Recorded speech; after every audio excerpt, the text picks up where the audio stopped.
let's take a look at some battery disconnectors. These are devices that you put onto one of the terminals of the battery. In this case, it's the negative terminal, and you've got a thumb wheel that you can put in here. And you've got a separate, well, let me zoom down this so you can see it. We've got a separate output terminal that is insulated by a plastic sort of housing that's gently crimped in. I say gently because it really is gently crimped in and it can move. And the idea is that as you screw into this with this thumb wheel, when it tightens down, it bridges the circuit. It pulls the two of them together and it connects this outgoing lug to the battery terminal.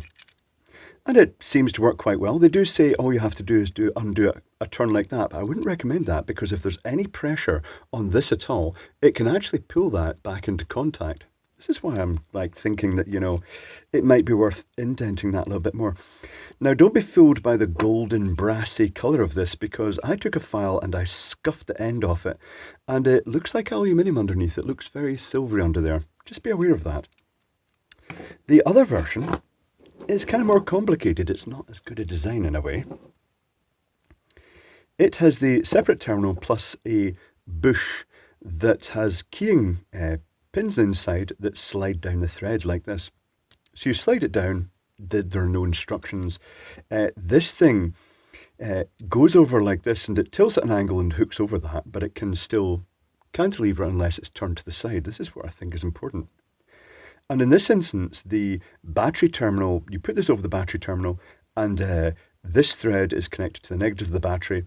And when you tighten this down, it's got an outer sleeve that comes over and it grips onto the terminal and that bridges it on. But the downside of this one is that unless you know better, this is so loose that it could, if you undo even a fair amount, any strain in the battery can bring it back into contact. Not so great if you're working a vehicle. So here's what I think you're supposed to do. Because it's got the keyed thread and then it's got this bit at the bottom, I think you're supposed to push this down, get a pair of pliers and rotate it so that it can't then come back out on that. I'm not sure if this is official or not. Likewise, when you put this lug over, I think you're supposed to, might not go over now, turn it. And if you get the angle correct with both, then theoretically that is it locked fairly tightly in position. It's not going to go anywhere. But it's all a bit precarious. This one too, where did I file it? I filed it there. This one is an aluminium core, so it relies on the plating to prevent oxidation. Aluminium is not a great material for direct connection because one of the biggest strengths of aluminium is also its weakness. It's got a very low resistance, which is great.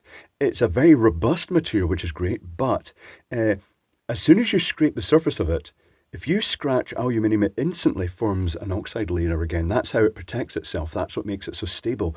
But that layer is electrically insulating. So if this was to wear down and you were to end up removing the coating, then you'd end up possibly with a bad connection there. It's worth mentioning that to diagnose that, if you had one of these and your vehicle wasn't starting, but the battery seemed to measure okay, well, aside from high resistance batteries, take a probe, take a meter, hold on, let me just demonstrate just by what you'd probe.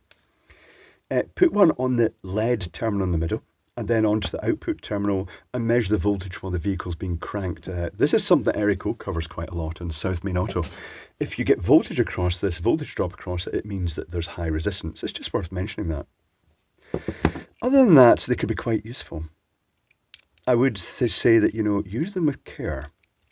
Their primary intended market appears to be things like motorhomes, boats, collectible cars that you're not using on a daily basis, and therefore it's useful to be able to disconnect the negative. Usually the negative is the one that you choose to disconnect, but it's useful to be able to just disconnect them when they're not in use, just because otherwise the vehicles have a fairly steady sort of current draw on many vehicles, particularly modern ones, that can actually run your battery flat over time.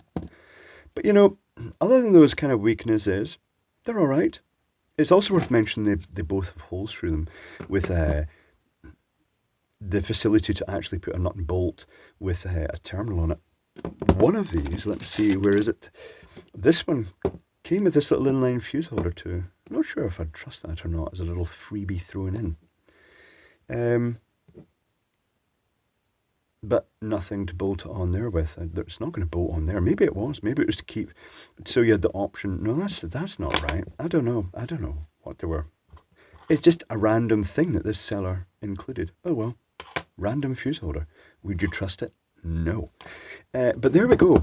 That's it. Two brassy looking, but not actually brass, electrical disconnectors for when you want to just conveniently disconnect the battery in your vehicle when it's not going to be in use for a reasonable length of time. I could see a use for that. It would be quite a handy little device.